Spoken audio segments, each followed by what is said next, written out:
soy Michelle. Yo soy Mariberly. Yo soy Gismaili. Estaremos hablando sobre el surgimiento de la ciencia natural moderna. Somos el Grupo 7 y estamos filosofando. Pedro Virgilio fue uno de los principales humanistas del siglo 1500, época en la cual una educación humanista era ampliamente aceptada como la mejor manera de introducir a los jóvenes en el mundo del conocimiento porque proporcionaba habilidades que se podían transferir fácilmente a la política y a los negocios. Pero en las universidades, en oposición a las aulas, la educación humanista no era preocupación fundamental. Desde finales del siglo XI hasta mediados del siglo 1701 hubo una continuidad fundamental en la enseñanza de las universidades en toda Europa. La filosofía era el tema básico en el plan de estudios y la filosofía que se enseñaba era la de Aristóteles. La filosofía natural de Aristóteles se encontraría en 4 textos. Física, acerca del cielo, acerca de la generación y corrupción y metodología. Y lo que pensamos de ellos como materias científicas se abordaron básicamente mediante comentarios de dichos textos. Aristóteles creía que el saber, incluida la filosofía natural, debería ser de carácter fundamentalmente deductivo. De esa misma manera que la geometría empieza a partir de premisas indiscutibles para llegar a conclusiones sorprendentes. Así, la filosofía natural debe partir de premisas indiscutibles y extraer conclusiones de ella. Idealmente, sería posible formular todos los argumentos científicos y en términos silógicos, siendo un silogismo, por ejemplo, ¿todos los hombres son mortales? Aristóteles explicaba los procesos naturales en términos de 4 causas: formal, final, material y eficiente. Un ejemplo de esas 4 causas es: si construyera una base de cama, la causa formal es el diseño que yo tengo en mente para esa base. La causa final es el deseo que tengo de tener esa base para dormir. La causa material son las varias piezas de madera y las causas eficientes son el martillo y la sierra. Aristóteles pensaba acerca del mundo natural exactamente de esa misma manera. Es decir, que lo veía como el producto de actividad racional e intencional. Aristóteles sostenía que el universo está construido de 4 elementos. Los cielos están hechos de éter o quinta esencia. Y éter es el medio material que llena el espacio. Quinta esencia, que es translúcido e inmutable, ni caliente ni frío, ni seco ni húmedo. Los cielos se extienden hacia afuera desde la Tierra, que se halla en el centro del universo, como una serie de esferas materiales que portan la Luna, el Sol y los planetas. Y después, por encima de todos ellos, está el firmamento estrellado. Y así el universo es esférico y finito. En nuestro mundo hay 4 cualidades primarias: caliente, frío, húmedo y seco. Y a cada uno de los 4 elementos, tierra, agua, aire y fuego, les corresponde un par de cualidades. Por ejemplo, la tierra es fría y seca. El elemento tierra se halla potencialmente en el centro del universo, y mientras cae hacia dicho centro, realiza su potencial. Toda agua es potencialmente parte del océano que rodea toda la Tierra. En un río fluye cuesta abajo con el fin de realizar su potencial. El agua tiene peso cuando se la saca del lugar apropiado. Si intentamos levantar un cubo lleno de agua de un tanque, en su lugar adecuado carece de peso. Cuando nadamos en el océano no podemos sentir sobre nosotros el peso del agua. Esencialmente es un proceso cualitativo y no cuantitativo. Ocasionalmente Aristóteles sí menciona cantidades. Así dice que si tenemos 2 objetos pesados, el que es más pesado caerá más deprisa que el que es más ligero, y el pesado es 2 veces más pesado, caerá 2 veces más rápido. Pero él no estaba bastante interesado en las cantidades implicadas para pensar en esto más detenidamente.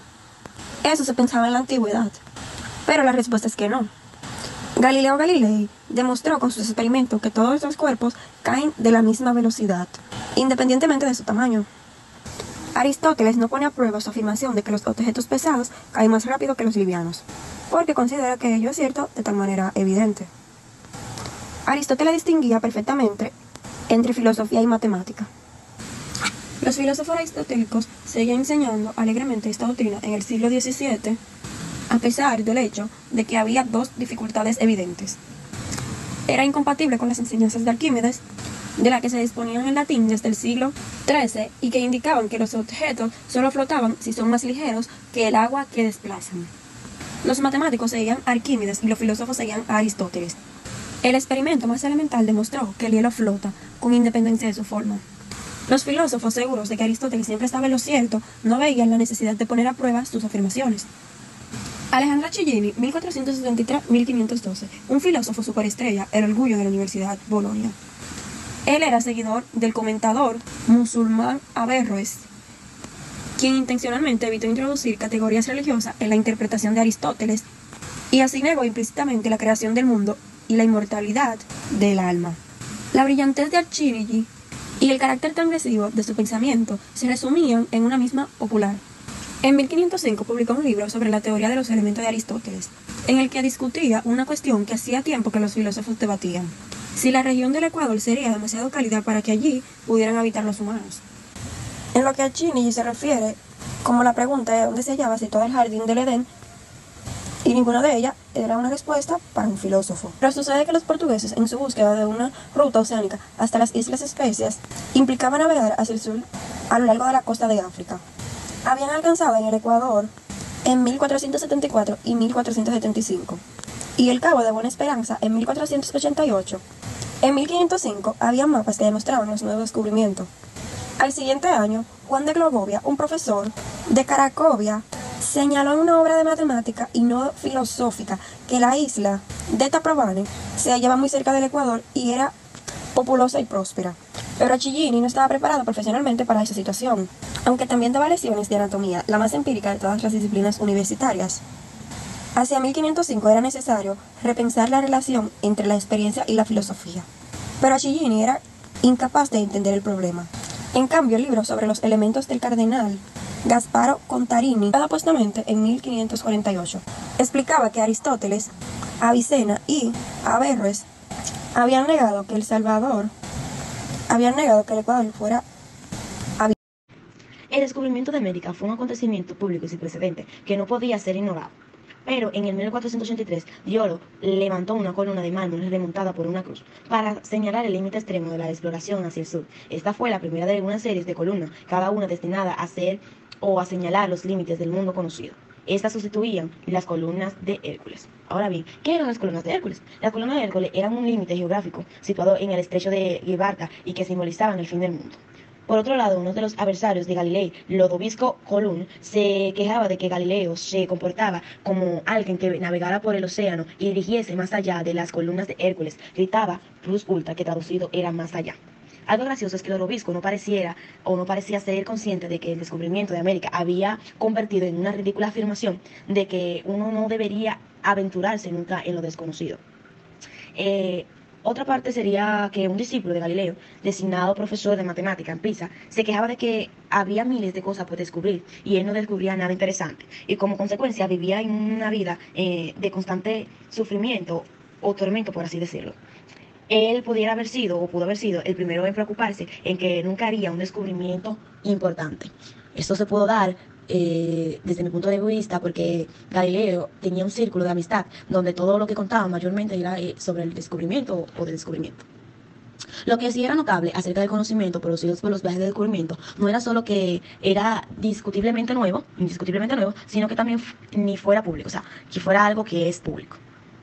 La geografía se había transformado no por los filósofos que enseñaban, ni por los doctores que leían libros estudiosos, ni los matemáticos que creaban nuevos teoremas en las pizarras, ni nada por el estilo, ni tampoco por deducciones que se hacían a partir de verdades reconocibles como recomendaba Aristóteles.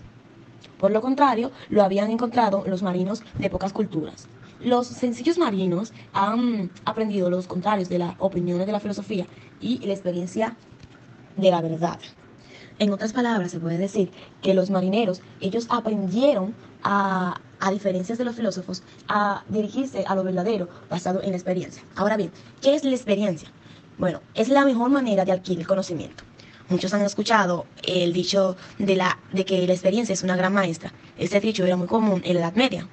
Uno no aprende a montar caballo o alzar una flecha leyendo el libro. O sea, uno no aprende a hacer las cosas, a ser consciente de las cosas, si no la experimenta. Lo importante es que la idea de experiencia no era simplemente útil para que enseñemos o nos enseñemos cosas que otras personas ya saben. La experiencia puede enseñarnos realmente lo que otras personas saben que están equivocados. Es la experiencia en este sentido, la experiencia como el camino al descubrimiento, o sea, el camino a nuevos conocimientos. Desde luego, el descubrimientos geográficos fueron los primeros del principio. Al nuevo mundo descubierto llegaron avalanzas de nuevas plantas. Plantas como tomates, patatas, tabacos y también nuevos animales como osos hormigueros, pavos, entre otros.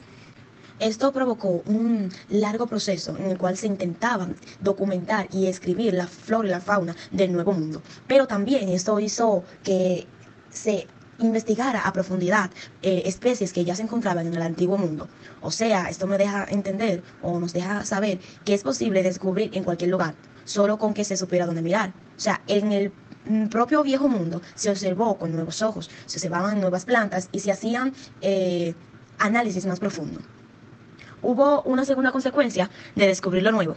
Para los autores clásicos y del Renacimiento, cada animal o cada planta bien conocidos tenían asociaciones o una compleja cadena de asociaciones y significado. Por ejemplo, los leones eran rígidos y valientes, los pavos eran reales y orgullosos, las hormigas eran laboriosas, entre otras cosas.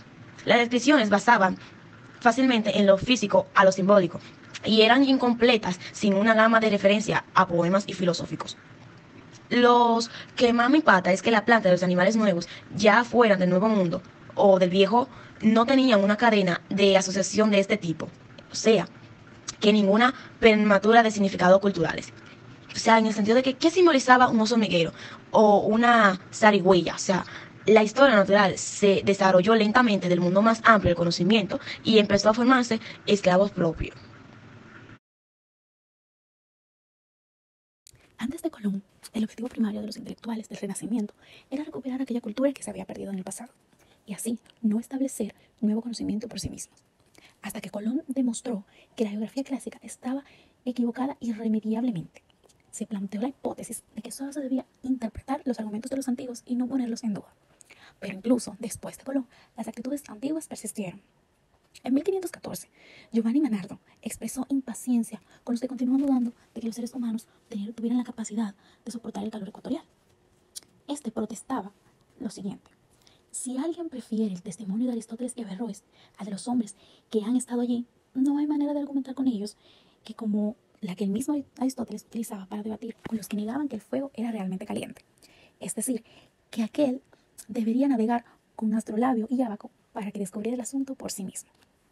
En algún momento, entre el 1534 y 1549, Jean Taisnier, un músico y matemático, señaló que Aristóteles en algunas ocasiones estaba equivocado, a lo que un representante del Papa se le presentó y le propuso un desafío, y este consistió en el que éste debía probar un ejemplo convincente de que Aristóteles estaba equivocado.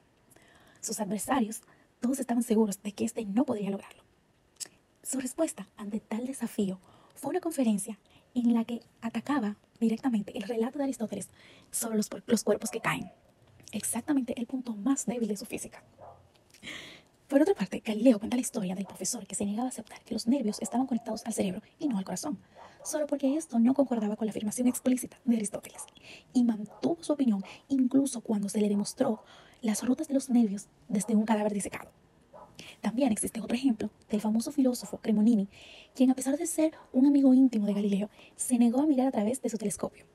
Cremonini publicó un amplio libro sobre los cielos en el que no hizo mención alguna de aquellos descubrimientos de Galileo, solo por la simple razón de que eran irrelevantes para la tarea de reconstruir el pensamiento de Aristóteles. En 1668, Joseph Granville, uno de los principales defensores de la nueva ciencia, se encontró discutiendo con alguien que rechazaba todos los descubrimientos y hechos mediante microscopios y telescopios, basándose en que dichos instrumentos eran todos engañosos y falaces. Esta respuesta me recuerda a la de una buena mujer a la que cuando su marido le dijo en una ocasión, cuando tenían una diferencia de opiniones, yo lo vi. Y este decía, ¿y acaso yo no he de creer a mis propios ojos? A lo que ella respondió inmediatamente, ¿creerás ante a tus ojos que a tu propia querida esposa? Y parece que este caballero piensa que no es razonable que creamos a los nuestros antes que a su propio y querido Aristóteles. Incluso el gran anatomista del siglo XVII, William Harvey, que descubrió la circulación de la sangre, se refería con aprobación a Aristóteles como el gran dictador de la filosofía. Así pues, la religión, la literatura latina y la filosofía aristotélica coincidían. No existía tal cosa como el nuevo conocimiento. Lo que parecía nuevo conocimiento era, en consecuencia, simplemente conocimiento antiguo que se había extraviado. Y se suponía que la historia giraba en círculos. A una gran escala se consideraba que todo el universo se repetía, al menos si se apartaba de la verdad y se escuchaban a los astrólogos. decía que todo lo que había sido en el pasado será en el futuro.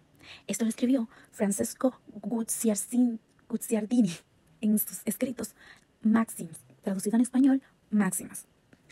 Tal como Montaigne escribió en 1580, las creencias, juicios y opiniones de los hombres tienen sus ciclos, estaciones, nacimientos y muertes exactamente igual como lo puede hacer una fruta, un vegetal, etc.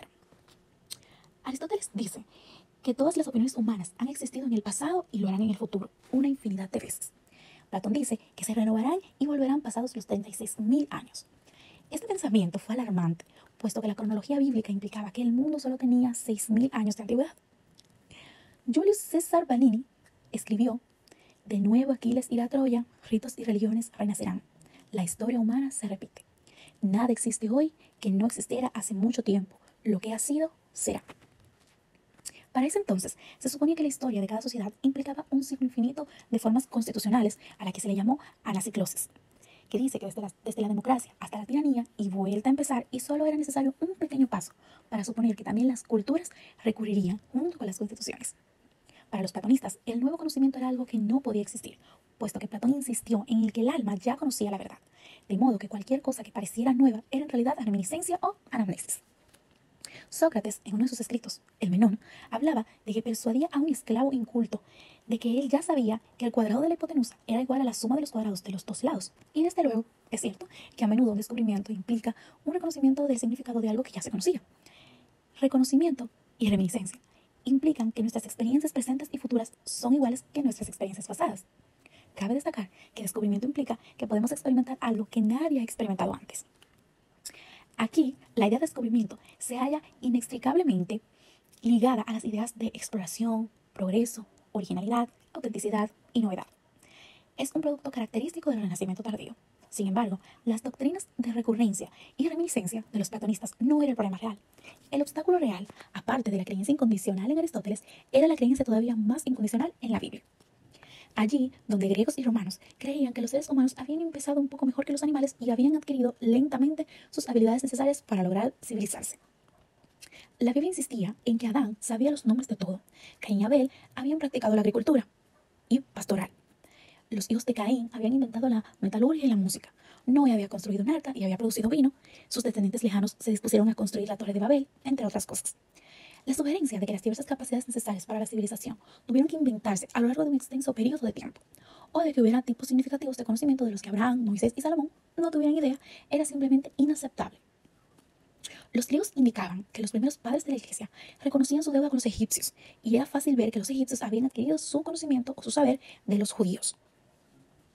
El cristianismo no solo impuso una cronología abreviada, la liturgia se construyó alrededor de aquellos que fue llamado un siglo sin fin, que es la recurrencia de la anual vida de Cristo, que relata su vida en la tierra desde su nacimiento en Belén hasta su muerte y resurrección. Es sintomático de esta orientación retrógrada de la cultura ortodoxa el título de uno de los libros más importantes que describía los nuevos descubrimientos de Colón y Vespucio. Este era Tierras redescubiertas recientemente, y en su traducción alemana se convirtió en Nuevas Tierras Desconocidas. Esta versión señala el primer triunfo local de lo nuevo. Desde luego es natural de que pensemos que había muchas cosas más que eran nuevas antes del 1492.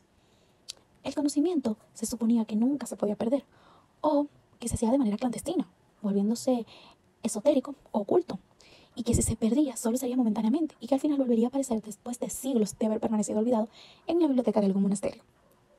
Como tal, Chaucer había escrito en el siglo XIV: de viejos campos, como dicen los hombres, vino todo este nuevo maíz. De allí aquí, y de libros antiguos, en buena fe, vino esta nueva ciencia que los hombres aprenden.